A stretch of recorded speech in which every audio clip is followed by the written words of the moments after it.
The low, constant hum of the cafeteria at Redwood Correctional Facility silenced abruptly, the collective noise draining out as Brenda Jenkins swept through the room. Everyone knew the routine. Brenda, nicknamed the Blade for her ruthless efficiency, liked to select a new target each week, a fresh symbol to remind the block of her absolute power. Today, her sharp, cold eyes landed on the newest inmate, a woman of profound stillness.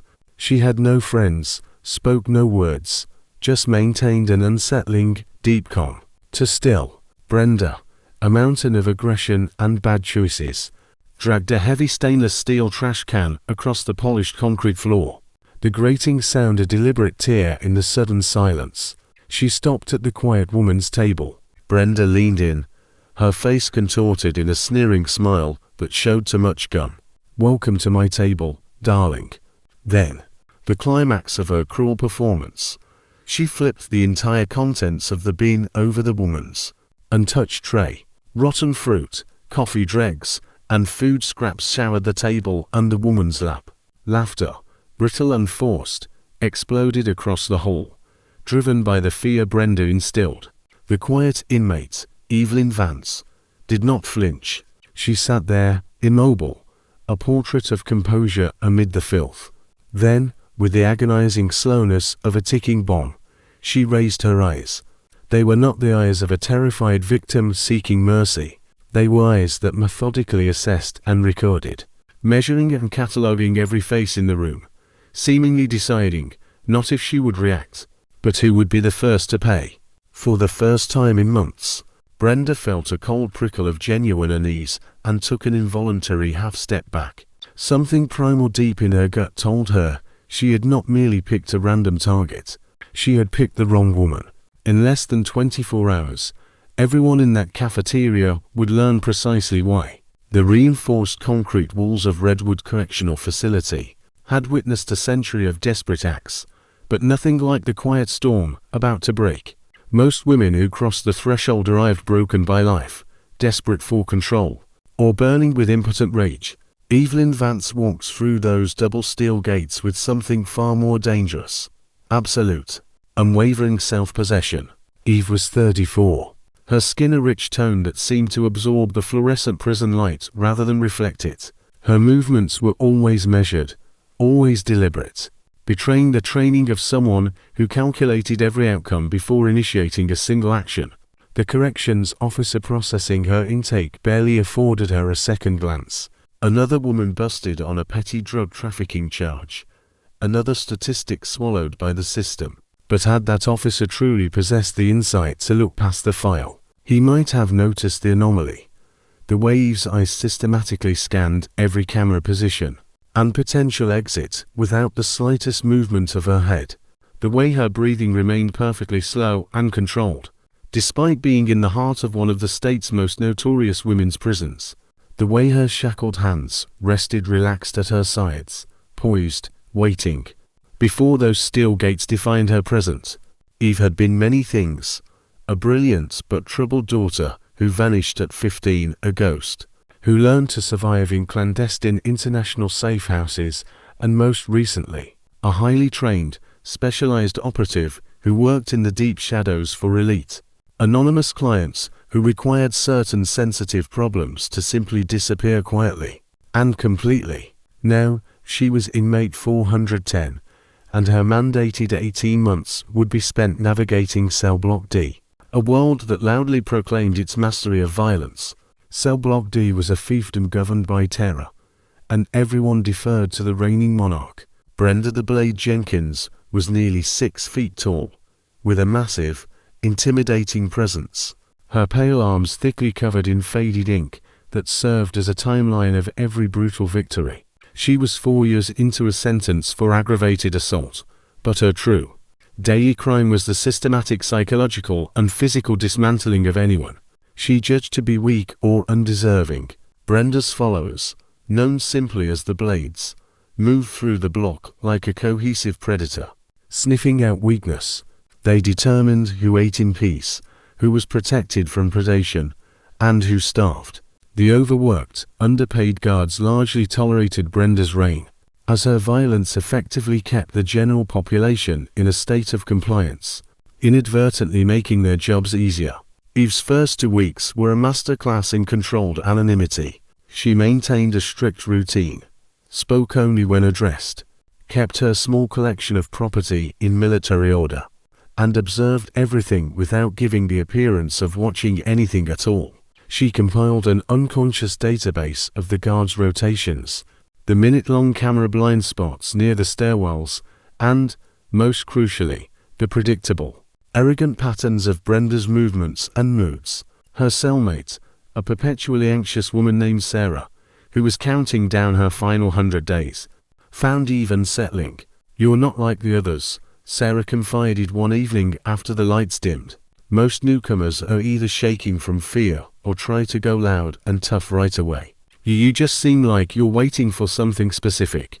Eve stared up at the concrete ceiling, where the corridor light cast geometric shadows. "Patience," she replied, her voice a soft, low rasp, "is a skill that almost no one takes the time to truly acquire. Yet, it is often the single most important difference between merely surviving and dying unnecessarily." Sarah didn't fully grasp the meaning, but the controlled confidence in Eve's tone simultaneously made her feel both safer and far more terrified than she had been in months. The cafeteria, that vast, echoing hall, was the primary stage for the prison's relentless power play. Eve entered each morning with the same silent dignity. She accepted the food lukewarm, often near inedible slur without comment, and sought out an empty table, where she ate methodically while logging every hushed conversation, every hostile glance, and every subtle shift in the room's energy dynamic. But Brenda, in her self-appointed throne at the center table, was becoming dangerously impatient. The new woman's silence was too potent, her composure too irritating. That kind of quiet self-assurance was a threat because it implied an absence of fear. And in Brenda's world, people who had no fear often had a very good, very dangerous reason for their confidence. The confrontation, when it finally came, felt preordained. Brenda rose, her massive shadow engulfing several tables. Her crew, the Blades, instinctively closed ranks, their smiles anticipating the ritualized humiliation. The room held its collective breath. After the trash was dumped, Eve remained motionless. The laughter subsided, replaced by the deep, resonant silence of anticipation. Other inmates waited for the expected reaction, the collapse, the pleading, the impotent tears. Instead, Eve calmly reached into the garbage heap on her tray and extracted a salvageable piece of stale bread. She inspected it, seemingly curious, before setting it aside and beginning to meticulously brush the filth from what little was left of her meal. Brenda's sneer dissolved into confusion. "This wasn't the script. Did you hear me, girl?" Brenda roared, trying to re-establish control. "Welcome to my table." "I heard you," Eve replied, finally looking up. Her voice was steady, utterly devoid of emotion or sarcasm. "Thank you for the introduction." The unexpected response momentarily stunned Brenda. Her followers usually cowered or fought back with ineffective, desperate rage. This woman was doing neither. "You think this is funny?" Brenda's voice climbed, drawing the gaze of the few intervening guards. "You think you can just dismiss me?" Eve met her eyes. "I think you are expending a great deal of effort for a simple reaction. I am merely trying to understand the motivation." The question was genuinely inquisitive, not mocking, which only infuriated Brenda further. Her power was built on intimidation, on the certainty of fear. This woman was looking at her like an academic observing a low-level biological function. "Get up," Brenda barked, her voice an aggressive rasp. Eve took her time, chewing and swallowing the last bite of bread. Then, slowly, she rose. Though shorter than Brenda, her posture was so perfect, so utterly balanced, that the difference in height seemed trivial. "Do you require something further from me?" Brenda was speechless with rage. Her authority was being ridiculed, without a single insult being spoken. "Yes, I require you to know your place. I run this block. Everything that happens here, including where you sit, goes through me." Eve listened patiently. That does sound like an enormous amount of responsibility, she observed, her tone almost sympathetic. Managing the affairs of everyone must be quite taxing. Shank, the second in command, could not wait. Brenda, just say the word. It'll make her understand. Brenda held up a massive hand, her focus locked on Eve. This was personal. No. She's mine. You think you're better than everyone, Brenda accused, leaning close, spewing hot, angry air. You think prison rules don't apply to a spoiled little princess like you. I think, Eve corrected softly, that we all eventually find ourselves in situations we did not anticipate. I am only trying to complete my term in silence. In silence. Brenda spat. I noticed the quiet. Too quiet. Makes people nervous. Makes them wonder what you are hiding. The cafeteria was utterly silent. The few guards were finally moving, heading toward the central conflict. Eve set down her plastic utensils. I am hiding nothing, she stated. I am simply one who prefers to observe before taking action. Observe what? Brenda demanded. Eve's eyes again swept the room. Every inmate, every tension, every shadow. When they returned to Brenda, the air changed. The predatory instinct Brenda had lived by screamed a warning that her arrogance refused to heed. Everything, Eve answered. The single word weighted with the experience of 1,000 desperate places and a lifetime of violence. You know what happens to the smart ones? Brenda growled, winding up her massive fist. I imagine they usually underestimate the capabilities of those they dismiss. The composure was absolute. Brenda roared and drove her fist forward, a brute force haymaker aimed to shatter bone and establish dominance once and for all. Eve moved with a speed and fluidity that defied her previous stillness. It was the movement of a coiled spring, a response honed by years of specialized training. Her left hand rose in a blink, barely brushing Brenda's wrist, but redirecting the punk's trajectory enough that it sliced harmlessly through the air, next to Eve's head. Simultaneously, Eve's right palm shot out, not with a swinging blow, but a targeted, precise strike to a cluster of nerve points beneath Brenda's ribs. The technique was designed to incapacitate without permanent injury, a strike taught only to elite operators. Brenda's massive body crumpled inward with a sickening gasp. The air rushed out of her lungs, and she fell to her knees, clutching her side, unable to draw a single breath. The silence that followed was total. Shank and the blades froze, their faces a mask of confused terror. Their invincible leader was on the floor, brought down by the quiet, small woman who looked like she should be teaching Sunday school. Eve looked down at the panting, defeated form. I asked you, she said, her voice still level, to allow me to eat in peace. The consequences were instantaneous. Guards swarmed the scene, but the blow to Brenda's reputation was already complete. The Queen was dethroned. Eve was marched to solitary confinement, but the news was faster than any lockup. The legend began immediately. The Quiet One had ended the rule of the blade with a single, silent strike. In the concrete isolation cell, most inmates broke. Eve used the time to meditate and recenter, preparing for the far more dangerous threats that would follow. She knew the defeat of a bully like Brenda was only an invitation to the true predators of the system. Respect was the only currency, and Eve had just acquired more than anyone on the block. When she returned to cell block D 3 days later, the atmosphere was transformed. Inmates parted for her like water. Her reputation had elevated her from a simple inmate to a force of nature. However, the reputation reached beyond Redwood's walls, into the complex, often unseen network of organized crime that operated within the state prison system. Eve's name was now being whispered in maximum security pens, a quiet woman with devastating professional skills. This attracted the worst kind of attention. As Eve ate her breakfast on the third morning back, 3 new women approached her table. They were not the blades, these were lifers with dead eyes, and the quiet menace of true career criminals. Their leader was Vera the Viper Thorn, a woman whose reputation for calculated, cold-blooded violence spanned 3 decades and multiple facilities. Mind if we sit? Vera asked, her voice an oily purr, not a question. Her two companions flanked the table, physically sealing off Eve's escape.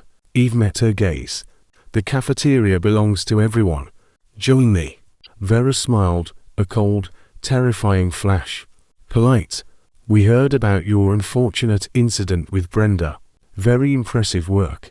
"It was a misunderstanding that escalated," Eve maintained. Vera laughed, a sound like dry bones grinding together. "Honey, I've been here 30 years. That was no misunderstanding. That was professional." She leaned in, her eyes sharp. "Someone with your particular talents doesn't get to serve time in silence." The word spreads. You are either working for someone, or you are a threat to everyone. We want to recruit you.